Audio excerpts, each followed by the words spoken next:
Hello everyone, welcome to my channel. तो दोस्तों, आज की इस वीडियो में हम यहाँ पर कलियों वाली माता रानी के लिए बहुत ही सुंदर सी ड्रेस बनाना सिखाएंगे। तो यहाँ पर मैंने कुछ तरह का बुकरम लिया है। तो पहले हम यहाँ पर कलियों की कटिंग करेंगे। तो यहाँ पर हमें 3 इंच पर निशान लगा देना है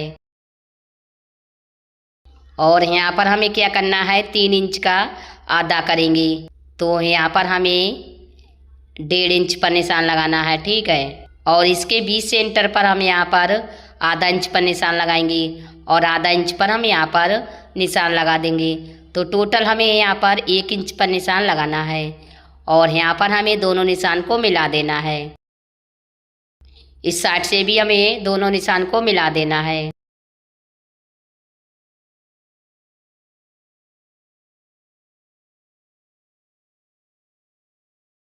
फिर हम यहाँ पर इस साइड में 3 इंच पर निशान लगाएंगे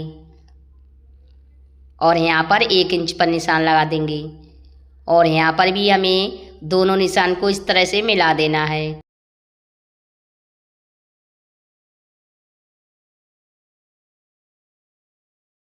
अब हम यहाँ पर क्या करेंगे, इस साइड में 3 इंच पर निशान लगाएंगे और इस साइड से 1 इंच पर निशान लगाएंगे।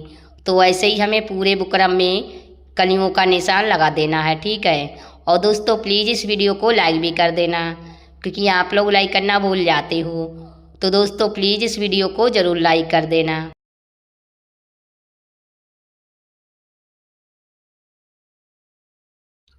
निशान लगाने के बाद अब हम यहाँ पर इसी निशान से कटिंग करेंगे।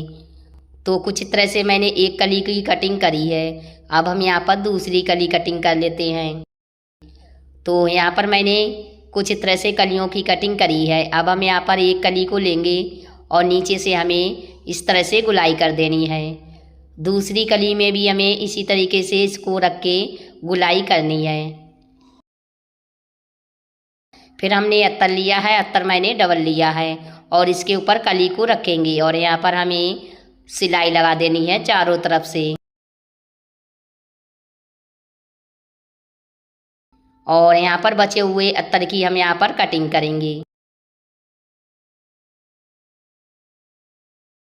तो यहाँ पर मैंने कटिंग कर लिया है। अब हम यहाँ पर पतली वाली गोटा पट्टी को सिलेंगे।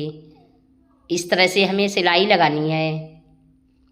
तो एक गोटा पट्टी को मैंने सिल लिया है। सेम इसी तरीके से दूसरी भी गोटा पट्टी को हम यहाँ पर रखेंगे और फिर यहाँ पर हमें सिलाई लगा देनी है।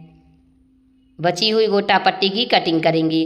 तो यहाँ पर मैंने एक कली को तैयार किया है, देखिए आप लोग देख सकते हैं। और ऐसे ही मैंने अलग अलग कलर की और भी सारी कलियाँ तैयार करी हैं। ग्रीन कलर और रेड कलर की मैंने कलियाँ तैयार करी हैं और टोटल मैंने यहाँ पर 7 कलियाँ तैयार करी हैं, ठीक है। अब हम यहाँ पर चौड़ी वाली गोटा पट्टी लेंगे। तो इसको हमें यहाँ पर साइड में कुछ तरह से रख लेना है। रखने के बाद हमें इसमें एक दाब सिलाई लगानी है। तो एक पट्टी में मैंने साइड से गोटा पट्टी को सिल लिया है, यहाँ से कटिंग करेंगे। अब हम यहाँ पर क्या करेंगे, नीचे की तरफ भी गोटा पट्टी को सिलेंगे। तो इसको हमें कुछ तरह से फोल्ड करना है और यहाँ पर इस तरह से रख के इसको सिल लेते हैं। बिल्कुल सफाई के साथ हमें गोटा पट्टी को नीचे की तरफ भी सिल लेना है, ठीक है। तो एक कली में मैंने इसको सिल लिया है। अब हम यहाँ पर ग्रीन कलर की कली को लेंगे और इसको भी हमें इस तरह से रख लेना है और रखने के बाद हम यहाँ पर सिलाई लगाएंगे।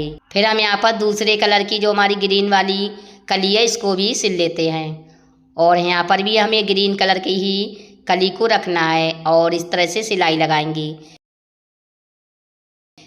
यहाँ पर रेड कलर की कली को रख के सिलाई लगा देंगे।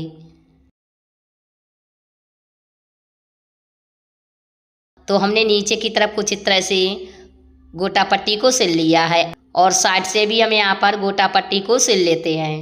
तो इसको फोल्ड करेंगे और यहाँ पर सिलाई लगा देंगे।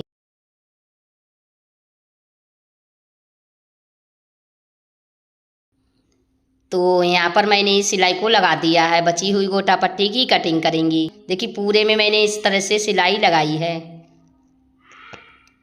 अब हम यहाँ पर इसको फोल्ड करेंगे और यहाँ पर हमें 1 या 2 पॉइंट का मार्जिन छोड़ते हुए कली को सिल लेना है। तो कुछ इस तरह से मैंने 2 कलियों को सिल लिया है आपस में। देखिए आप लोग देख सकते हैं। तो अब हम यहाँ पर इसको भी इस तरह से फोल्ड करेंगे और यहाँ पर सिलाई लगा लेते हैं। 1 या 2 पॉइंट का मार्जिन छोड़ के हमें सिलाई लगानी है, ठीक है। तो कुछ इस तरह से मैंने टोटल 3 कलियों को सिल लिया है आपस में। ऐसे ही हम यहाँ पर क्या करेंगे, चौथी कली को भी सिल लेते हैं। तो इसको बराबर करके रखेंगे और यहाँ पर सिलाई लगा देंगे। तो कुछ इस तरह से देखिए मैंने सारी कलियों को सिल लिया है। अब हम यहाँ पर ऊपर की तरफ हल्के हाथों से कुछ इस तरह से सिलाई लगा लेते हैं। तो यहाँ पर मैंने सिलाई को लगा दिया है। यहाँ पर कमर नाप लेते हैं। तो यहाँ पर हमारी कमर आएगी 4 इंच की। तो यहाँ पर हमें फिर से गोटा पट्टी को लेना है और इसको फोल्ड करके पहले हम यहाँ पर ऐसे इसको सिल लेते हैं, ठीक है। 5 या 6 इंच तक हमें इसको सिल लेना है और इसके बाद में हम यहाँ पर लहंगा को रखेंगे। इसके अंदर हमें इस तरह से रखना है और यहाँ पर सिलाई लगा लेते हैं।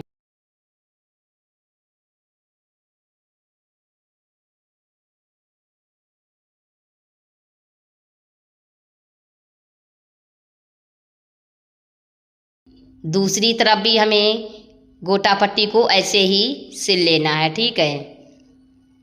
और यहाँ पर सिलाई को निकाल देंगे और बची हुई गोटा पट्टी की कटिंग करेंगे। तो यहाँ पर हमारी माता रानी का लहंगा बनकर तैयार हो गया है। देखिए आप लोग देख सकते हैं। इसको हमें इस तरह से बांध लेना है, ठीक है। तो अब हम यहाँ पर चोली बनाएंगे। तो इसके लिए मैंने यहाँ पर एक सीधी पट्टी ली है रेड कलर की। तो इसकी लंबाई है 14 इंच की, 14.5 इंच है और लंबाई हमारी 3.5 इंच है। इसको हमें कुछ तरह से फोल्ड करना है दोनों तरफ से और एक बार और फोल्ड करेंगे। फोल्ड करके हमें इसमें दाब सिलाई लगानी है। तो यहाँ पर मैंने सिलाई को लगा दिया है और जहाँ पर मैंने सिलाई लगाई है वहीं पर हमें पतली वाली गोटा पट्टी रख के यहाँ पर इसको सिल लेना है और एक गोटा पट्टी हम और लगा लेते हैं। उसके बाद में हम यहाँ पर इसको कुछ तरह से फोल्ड करेंगे और फोल्ड करके हमें यहाँ पर 2 या 2.5 इंच पर सिलाई लगा देनी है और यहाँ से कटिंग करेंगे। तो हमने सिलाई लगा दी है, इसको हमें उल्टा रखना है और यहाँ पर मैंने एक पट्टी ली है। तो पट्टी की लंबाई 11 इंच है और चौड़ाई हमारी 1.5 इंच है। इसको फोल्ड करके यहाँ पर कट लगा देंगे और इसको इस तरह से रख के हमें सिलाई लगा देनी है। तो हमने सिलाई को लगा दिया है। अब हम यहाँ पर इस पट्टी को सीधी तरफ से फोल्ड करेंगे और फोल्ड करके हमें दाब सिलाई लगानी है। तो चलिए दाब सिलाई लगा लेते हैं। तो कुछ इस तरह से देखिए मैंने सिलाई को लगा दिया है और यहाँ पर हमारी चोली भी बनकर तैयार हो गई है। इसको हमें पीछे की तरफ ले जाकर डोरी को बांध देना है। तो अब हम यहाँ पर माता रानी की चुन्नी बनाएंगी। तो इसके लिए मैंने यहाँ पर फिर से एक पट्टी ली है। तो लंबाई 12 इंच की है और चौड़ाई हमारी 5.5 इंच है। इसको हमें सीधी तरफ से फोल्ड करना है और फोल्ड करके हम यहाँ पर सिलाई लगा लेंगे। चारों तरफ से हमें सिलाई लगानी है, ठीक है। तो चारों तरफ से सिलाई लगाने के बाद अब हम यहाँ पर पतली वाली गोटा पट्टी को रखेंगे। जहाँ पर मैंने सिलाई लगाई है वहीं पर हमें रख लेना है और रखने के बाद हम यहाँ पर इसको सिलेंगे। तो गोटा पट्टी को भी हमें चारों तरफ से ही सिल लेना है, ठीक है। यहाँ पर हमें कुछ तरह से नुक बनानी है, तभी हमें इसके ऊपर सिलाई लगा देनी है।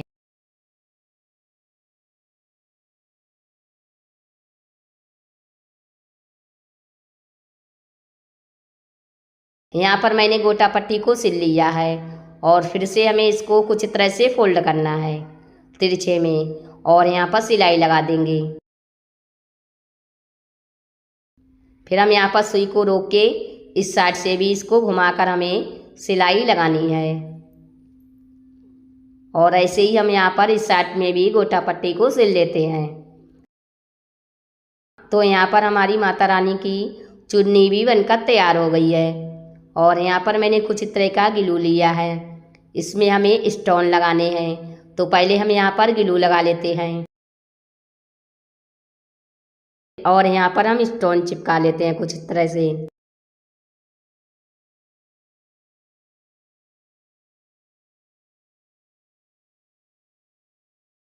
तो ऐसे ही हमें सारी कलियों में स्टोन चिपका देने हैं, ठीक है। तो कुछ इस तरह से हमारी माता रानी की लहंगा चुन्नी और जो चोली है वो बनकर तैयार हो गई। देखिए कितनी सुंदर लग रही है। तो इसी तरीके से आप भी अपनी माता रानी के लिए नवरात्रि पर इस तरह की ड्रेस बना सकती हैं। तो उम्मीद करती हूँ कि ये वीडियो आपको ज़रूर पसंद आई होगी। पसंद आई है तो लाइक से सब्सक्राइब करना ना भूलें और बेल आइकन को भी दबा दें, जिससे जो हमारी आने वाली वीडियो है वो आप लोगों को सबसे पहले मिलेगी। तो मैं मिलती हूँ अगली वीडियो में, तब तक के लिए बाय बाय। आखिर तक वीडियो देखने के लिए थैंक यू। यहाँ पर आप फोटो में देख सकते हैं कि सबसे पहले आपको कुछ इस तरह से चोली को पहनाना है और उसके बाद में आपको लहंगे को भी पहना देना है। तो हमारे पास शेरों वाली माँ नहीं है, तो हमने काली माता के लिए इस तरह से ड्रेस पहनाकर आप लोगों को दिखाई है।